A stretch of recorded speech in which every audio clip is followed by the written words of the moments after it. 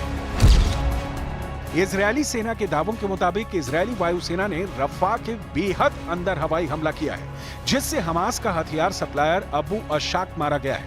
अबू अशाक ही Hamas को हथियार supply कर रहा था जिसकी भनक आईडीएफ को लगी, जिसके बाद रफा में इजरायली सेना ने पहले अबू अशाक की कार का पीछा किया और फिर जैसे इजरायली वायुसेना को अबू अशाक की कार दिखाई दी उस वक्त उसकी कार पर 3 से 4 मिसाइलों से हमला किया गया जिसमें अबू अशाक मारा गया। לנו ברור שאנחנו צריכים להכריע את חטיבת רפיח.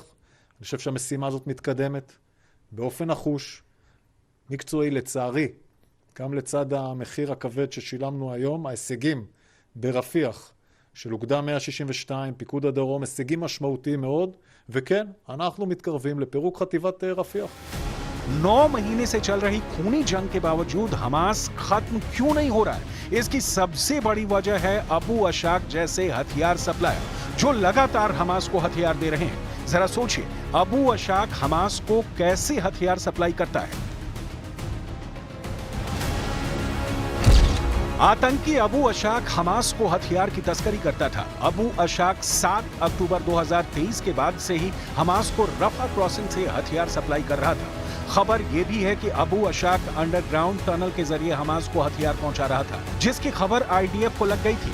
गाजा पट्टी में आईडीएफ इंटेलिजेंस की तरफ से दिए गए इनपुट के आधार पर इजरायली वायुसेना ने एयर स्ट्राइक की जिसमें आतंकी अबू अशाक मारा गया। इजरायली वायुसेना ने रफा में रात भर रेडी टू फायर रॉकेट वाले एक लॉन्चिंग साइट को भी तबाह कर डाला है। इसके अलावा हवाई हमले में मिलिट्री इंस्टॉलेशन, आतंकवादी सेल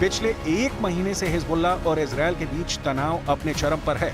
इजराइल और लेबनान के बीच बड़ी और सीधी जंग किसी भी वक्त भड़क सकती है। कुछ रिपोर्ट में दावा किया गया है कि हालात इतनी तेजी से बिगड़े हैं कि दुनिया के 10 देशों ने अपने नागरिकों को चेतावनी दे दी है कि जितनी जल्दी हो सके लेबनान को छोड़ दो। कई देशों की एडवाइजरी इस बात का संकेत है कि इजराइल के उत्तरी बॉर्डर पर कभी भी जंग भड़क सकती है। जर्मनी एम्बेसी ने अपनी वेबसाइट पर एडवाइजरी जारी करते हुए कहा कि जल्द से जल्द जर्मन नागरिक लेबनान को छोड़ दें। अगर हालात बिगड़ते हैं तो एयर ट्रैफिक रुक जाएगा। ऐसे में नागरिकों को निकाल पाना हमारे लिए मुश्किल होगा। वहीं अमेरिका के national security adviser John Kirby ने मीडिया से कहा कि हम लेबनान के साथ तीसरी जंग को रोकने की कोशिश कर रहे हैं। हम चाहते हैं कि जंग के लिए एक और मोर्चा न खुले। नीदरलैंड के विदेश मंत्रालय ने कहा है कि डच नागरिक लेबनान की यात्रा करने से बचें और वहां रहने वाले नागरिक जल्द वहां से बाहर निकले। इसके अलावा कुवैत ने अपने नागरिकों से लेबनान छोड़ने को कहा है, जबकि कनाडा ने साफ साफ अलर्ट करते हुए कहा है कि उनके नागरिक तुरंत लेबनान छोड़ दें, जबकि उत्तर मैसेडोनिया ने भी अपने नागरिकों को तुरंत लेबनान छोड़ने को कहा है। कुल मिलाकर गाजा युद्ध पूरे मिडिल ईस्ट में फैल चुका है। अब देखना होगा कि अगर इजराइल पर चारों तरफ से हमले होंगे तो इजरायली सेना इसका कैसे मुकाबला करेगी।